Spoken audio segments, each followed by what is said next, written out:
Стиральная машина Hot Point Ariston, посторонний звук, разбираемся. На вращении звук отличный, ремень немного подрастянут, вот так, отлично.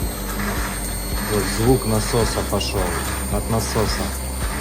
При растянутом ремне наблюдал такую штуку, вот натяжение ремня, и ремень здесь на высоких оборотах идет вот такой вот волной прям.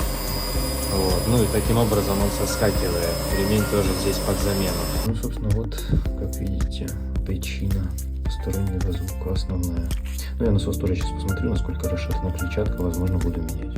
Крыльчатка шатается довольно сильно. Мне это совершенно не нравится. И насос я тоже меняю. Вместо фишки поставил вот такие клеммные соединения, так как здесь насос под фишку, а здесь под обычные клеммы.